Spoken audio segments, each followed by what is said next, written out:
தமிழ்நாட்டில் ஏன் இந்தியாவிலேயே பாஜக கட்சியை சேர்ந்தவங்க லஞ்சம் ஊழலை பற்றி பேசுகிறதுக்கும் பெண்களுக்கு எதிரான பாலியல் வன்கொடுமை பற்றி பேசுகிறதுக்கும் உங்களுக்கு துளி அளவுக்கு கூட உங்களுக்கு தகுதியே கிடையாது. ஏன்னு கேட்டிங்கன்னா, உங்கள் கட்சியை சேர்ந்த பாஜகவுடைய மாநில மகளிர் அணி பொருளாளர் மாலினி ஜெயச்சந்திரன் அவங்க கருப்பு பணத்தில் 5000 கோடி மதிப்பிலான கருப்பு பணத்தில் அவங்க பெயரில் வந்து சொத்துக்களை வாங்கி கூச்சி வச்சுருந்தாங்க.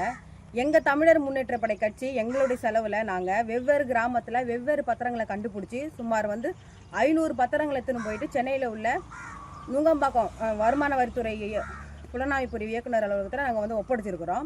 இப்போ பார்த்தீங்கன்னா இந்த ஆவணம் எல்லாமே வந்து 10வது முறையாக இப்போ கண்டுபிடிச்சிருக்கிறோம் வேறு ஒரு கிராமத்தில். வருகின்ற வெள்ளிக்கிழமை 7/11/2025 வெள்ளிக்கிழமை காலை 11:30 மணி அளவில் வந்து ஐடி அலுவலகத்தை வந்து நாங்கள் புகாராக கொடுத்து இதை ஒப்படைக்க போகிறோம். ஈடியில் இருக்கக்கூடிய அதிகாரிங்க, ஐடி ஆஃபீஸில் இருக்கக்கூடிய அதிகாரிங்க வந்து நீங்கள் வந்து பத்திரத்துங்களாம் கண்டுபிடிக்கவே தேவையில்லை. நாங்கள் ஏற்கனவே பாஜக கட்சியை சேர்ந்த மாலினி சம்மந்தப்பட்ட பத்திரங்களை கண்டுபிடிச்சி உங்கள்கிட்ட ஒப்படைச்சி வச்சுருக்கிறோம். நீங்கள் ஒன்றும் இல்லை, இங்கே பக்கத்தில் தான் வேப்பம்பட்டில் மாலினியோடைய வீடு இருக்குது.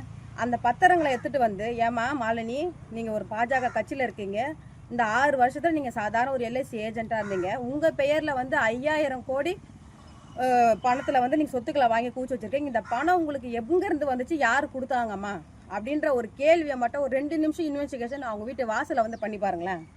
மறுநாள் காலையில் இடி அதிகாரிகளும் ஐடி அதிகாரிகளுடைய பேண்ட் இடுப்பில் நிற்காது.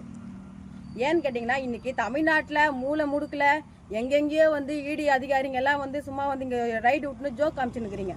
இந்த ஜோக்கில் இங்கே தமிழ்நாட்டில் காமிக்காதீங்க. எங்கே போய் ரைடு விடணும், எங்கே போய் பார்க்கணும், எங்கே தவறு நடந்திருக்குதுன்னு உண்மையாக புகார் கொடுத்து பத்திரங்களை ஒப்படைச்சி வச்சுருக்கோம். அங்கெல்லாம் போய் ரைடு விடாமல் உங்களுக்கு தேவைன்றதுக்காக நீங்கள் அடிமை போல் ஒரு ஒன்றிய அரசாங்கத்துக்கு மாவட்ட பொறுப்பாளர் போல் இன்றைக்கி வந்து தமிழ்நாட்டில் இருக்கக்கூடிய இடி அதிகாரிகளும் இன்கம் டேக்ஸ் அலுவலக அதிகாரின்னு செயல்பட்டுருக்கீங்க. இந்த ஜோக்கெலாம் நீங்கள் வேறு எங்கன்னா வேறு ஸ்டேட்டில் போய் காமிங்க. இதுக்கப்புறம் தமிழ்நாட்டில் உங்களோட ஜோக்கெலாம் இங்கே வந்து எடுபடாது. ஏன்னா தமிழ்நாட்டு மக்கள் உங்களுடைய நடவடிக்கையெல்லாம் பார்த்துட்டு இருக்காங்க.